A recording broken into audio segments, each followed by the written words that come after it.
YouTube family. Welcome back, or welcome to Recruiting Board. I'm Alex DeGroat, where I cover and promote football around New England. Take this time, like, share, and of course, subscribe to the best family here on YouTube. Especially because I'm only 3,000 subscribers away from passing Boston College. Let's do that. Like the video and comment somebody I should interview next. It helps with the algorithm. You go 2 years there at St. Thomas More, but then you end up going to Loomis. So talk about that interview process, how you got the job. Second part of the question is, what was your pitch to them about you? Yeah, so Loomis, unbelievable school. I think right now they're ranked like 7th or 8th in the country of all boarding schools. Great academics, elite at almost every sport there, but football at that time. Their program, the 30 years prior, only had 4 or 5 winning seasons. That was it. Chuck Reed was there for 6 to 8 years, had 2 or 3 winning seasons, and they were consistently between like 3 and 5 and 6 and 2 or 6 and 3. But it like created some stability, and then they had a couple down years,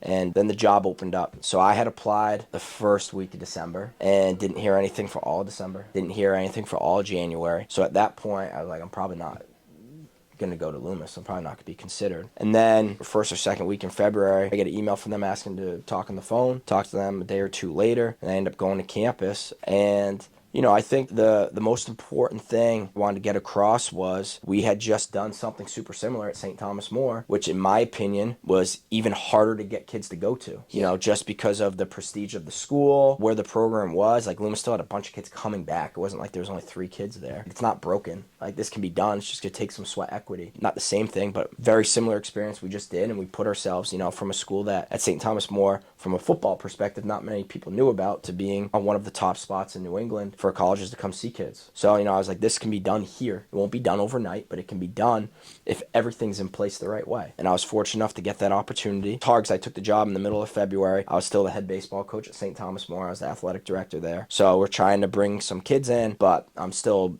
in the middle of being the head coach of another season at another school. We brought in a really good group of kids, 6 to 8 kids who did a good job, and they were 1-8 the year before. And my first year there, like, we took some lumps, don't get me wrong. We got to 3-6, which is still triple the amount of wins as the year prior. We sort of got an idea of who we are and where we could be. I mean, we had some really, really good kids. And I think the following year, we were primed to be like a contender. And like, yeah, our kids believed it. We felt that way. Our staff did.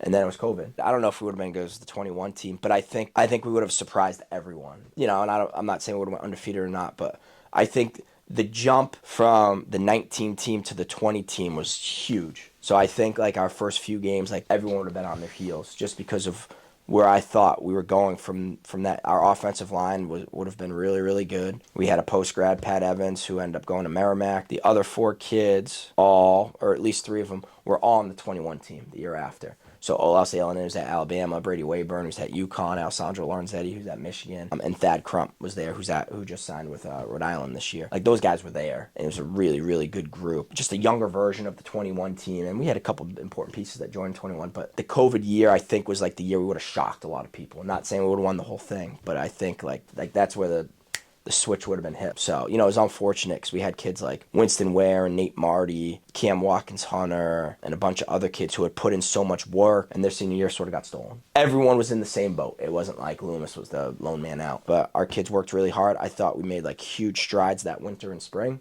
from a development standpoint, like physically and athletically, and those kids really put their head down and like learned to work during COVID because there wasn't much else to do. We were masked all the time. And then that was like the only year out of season coaching was looked at a little bit different during COVID. Yeah. So you could do some more stuff. And then also, like always, in the Founders League, you could work with 3 or 4 kids at a time all year. You can't coach like 11 on 11, but like I could take Olaus, Brady, and Alessandro and do O-line development stuff with just the 3 of them as much as I wanted. Couldn't have 10 at a time, but we could work for a half hour, come back 2 days later, work for another half hour. There was just so much more time because they're all in masks and we're doing all that stuff, and you know, we were social distance and everything, but we got like a lot of true developmental time, and I think that really paid off. 3 wins in 2 years before you got there. Yeah. So talk about the build. What were the first few bricks you laid while you were there? Yeah, I think the most important anywhere is like you try to get like be as best as you can on the line of scrimmage. And like we were put in a time where like I got hired really late, and then we got in a point where like the school was full. So we were in an 8 post-grad league my first year. We only had 4 on the team. So, a slight disadvantage, but like you don't complain every single day. You just put your head down and work. And we had brought in 3 really, really good D linemen who 2 of them had to play in the offensive line, and then we were just really small up front on offense. And that was probably like our difficulty that year of getting to the next level. But, we played in a 3 down. Nate Marty was our nose. He went to Princeton, and now he's at Arkansas State and has done a really good job there. Joe Garbowski went to Cornell, and then Paris Shand was our other D end who went to Arizona, led the team in sacks. And then he transferred. He just graduated from LSU, but he has 1 more year there. So, like, our D-line was, like, really, really strong. And on offense, we just, 2 of our D-linemen never played O-line before, had to play in the offensive line. And then we were just small. Like, one of the 2 or 3 smallest offensive lines in the Founders League. So then when you play Choate, and you have to play Deerfield, and you have to play Suffield, who have, like, this great tradition. They've been playing really, really well. We just weren't there yet physically. We held in a bunch of games, a couple games, we got whooped. But, like, the fight never stopped. For us, it's like, and after that season, it was like priority 1, we have to fix the offensive line. And that was something where, in that year, we had brought in Olaus, we had brought in Alessandro, we had brought in Brady Wayburn, and we had felt like we were really in that spot where we could get moving forward. Before we talk about 21, I want to say on camera, you changed the game in 21 in terms of prep school football. I don't care what anyone else says, because that 21 Loomis team, how many guys on that team? That 21 team, if you want to talk about recruiting those guys, when you knew they were going to be that team. Yeah, we had a really special group. So out of our 22 starters, 20 of them went on to play Division I football, and the other 2 both went on to play college lacrosse. So Nate Cobry, who's probably one of the top attackmen in New England, he's a senior at Loomis right now. He's going to go play at Harvard. And then Sam Wade, who's one of the toughest kids I've ever coached, he plays lacrosse at St. Lawrence. And then like our 6th offensive lineman, Anthony Indica, he's going to play at Dartmouth. So we had... Oh, come on. And then, like, Chandler Coe was one of our tight ends. We had offered him at UMass, but he's playing baseball at Texas Tech. So we had 21 guys on that team that had Division I offers, and a couple of them chose other paths. Really, really special group. Super, super dynamic. We had 4 guys who were Under Armour All-Americans. Another guy was an Adidas freshman All-American at one point. So we had 5 kids who have been named to All-American teams during their tenure. But, like, really, really good group. I'll say this to anyone. That group loved football. They loved competition, and they loved each other. And it was special. It was a good group where we broke a ton of records that year for most wins ever in Loomis history. We went 9-1. First time ever to a bowl game. First time ever winning a bowl game, obviously. And then I think total yardage, sacks in a single season, TFLs in a single season. So it was a great group. Those kids worked really hard, and it was just great to see, like, all the work they put in the whole season culminating at the end, like, winning a bowl game. Like, that was truly, like, the most special point for all those guys. Coach, how are you finding these kids? Because 21 kids playing, with offers. I don't care if you're in damn Texas. That's ridiculous, let alone Connecticut. Yeah, so a lot of it's like relationship driven. It's not like they all came in one year. That was sort of like a 3 to 4 year culmination, like throughout the process. I've been fortunate where we've had a bunch of kids from Canada before. There's a couple people I trust, so that I've worked with in the past. So from Canada, we had our center was Nino Francavilla. He's at Miami, Florida. Edwin Terrakalange played outside linebacker for us. He's at BC, doing a great job. He had a block punt in their bowl game this year. Alessandro Lorenzetti is at Michigan. They just won a national championship. Did I have anyone else from Canada? I don't know. I had those. Oh, and Denzel Muntali, who went to UConn, tight end, really good, unbelievable athlete. We had a couple kids who had been at Loomis before I got there. So like Chase Collier is one of the toughest kids I ever coached. He went to Merrimack. He actually just transferred to Yale. He was a slot receiver, like pound for pound, the best football player I've ever coached. Thad Crump was a kid whose older brother went to Loomis, and he was a freshman the year I started. He played left guard for us, did a really good job as well. Dante, I had worked for his dad. I babysat Dante when I coached at Yale, so I had known them. Sam Wade and Nate Cobry had come for lacrosse, and we've been super fortunate that they decided to play football. We had a really good relationship with the lacrosse team and the football program at that time. David Egby was our running back, who's at Wake Forest. Stud. Awesome kid. I was really close friends with Chris Maleo. He had left the Petty School, and David was there, and Chris had recommended looking at us. So we were super fortunate that he repeated his sophomore year with us. He was originally going to come as a true junior, and then when COVID happened, he decided to take the extra year, which I think was super beneficial. And then there were some local kids who I had just known, so like Matt Brunel, Central Mass kid, who I had just seen at a bunch of camps and stuff. So he's at Holy Cross, was a really good wide receiver for us. We had like this run of North Carolina, which was like sporadic. So Brady Wayburn, who's at UConn, awesome leader for us, captain for us. We had 2 brothers, Derek Spearman, who went to UConn, Jaden Spearman, who's going to Louisville. And then we had a PG, who's one of our captains, Liam Barbie, who I'd been connected through from one of the Ivy League schools that he was looking to do a PG year. He had torn his ACL his junior year. He had over 100 tackles. He had multiple games where he had over 15 tackles at Charlotte Catholic, and he came for us as PG. He was one of the best linebackers I've ever coached, really good player. And he went to Navy. We had another local PG, Sean Polinsky, who was from Harwington, Connecticut. He's at Cornell. And then we had two twins from Kentucky, who I just luckily somehow got matched up with, Jacob and Gerard Smith. Freaks. Awesome kids, great family. So one question I did have was, when you bring that type of attention to Loomis, was there any backlash behind it? Whatever it may be, jealousy, like all of a sudden there's just a lot of attention on this school. No, our administration was great. I think the toughest thing all the time is trying to figure out. We would have days where we'd have 8 to 10 coaches on campus and trying to properly communicate with who these people are and who's coming on and all those type of things. But the administration was awesome.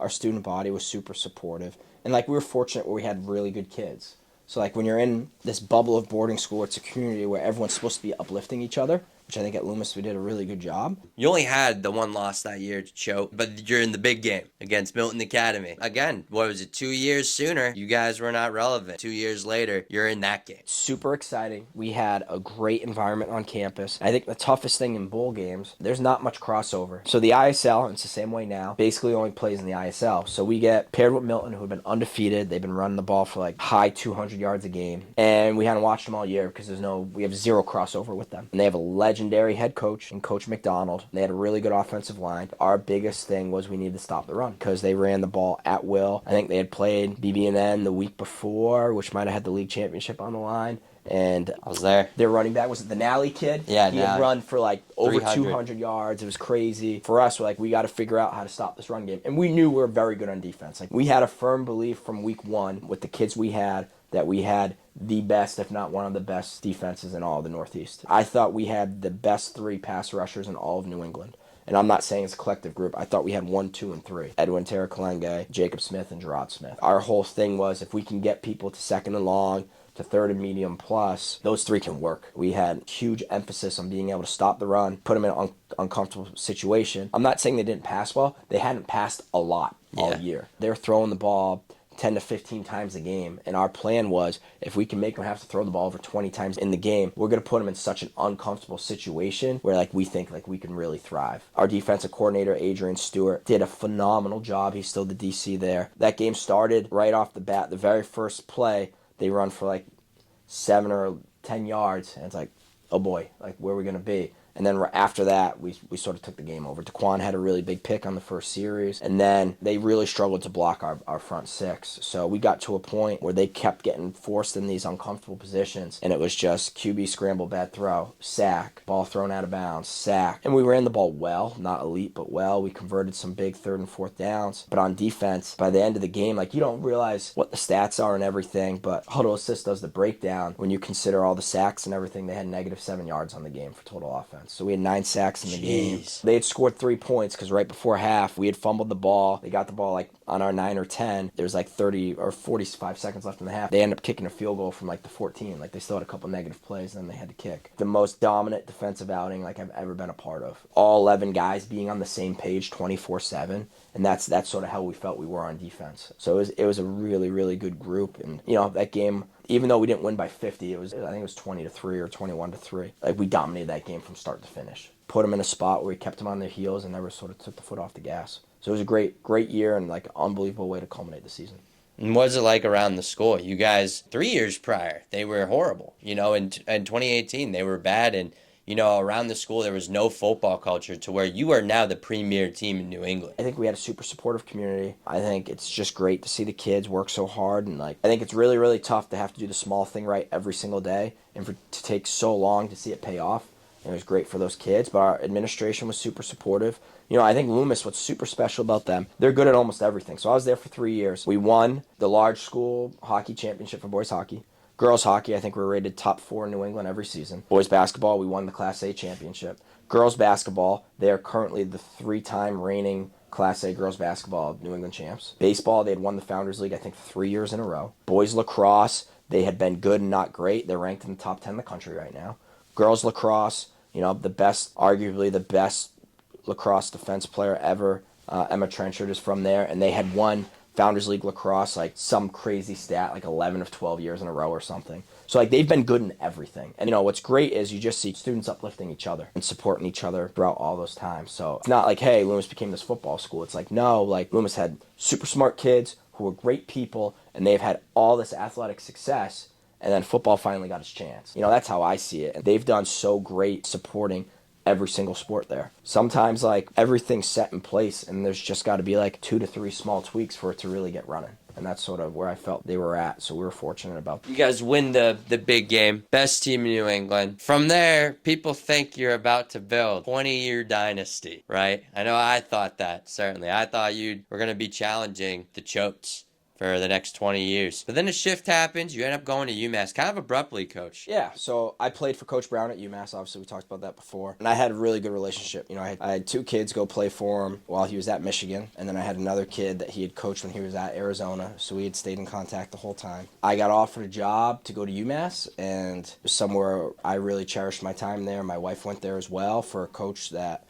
has meant a lot to me. It was sort of one of these things where like you always think if you don't do it, what if? Really excited about it. The football part was awesome, but especially the FBS college football world, everything happens really fast. So I get offered a job and probably got about 48 hours or so to figure out, are you in or are you out? We ended up doing it. So before you take the UMass job, you're building a national powerhouse at that time.